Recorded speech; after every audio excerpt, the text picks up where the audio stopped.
Hello, welcome back to our channel today. We are going to show you how to remove someone from Snapchat in a group chat.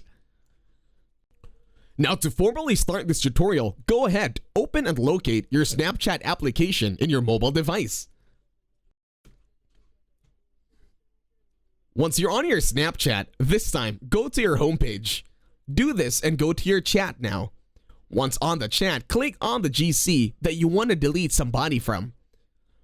Once here, tap on the name of the group chat and then scroll down. Here you can see all the other members inside your GC. Unfortunately, you cannot remove someone from Groove in Snapchat. You can make a new group instead and make sure that that person will not be joining that group. That's the only way that we can help you out here. And that's it. Thank you very much for watching. Don't forget to leave a like, share, and while you're at it, subscribe to the channel and leave a comment as well.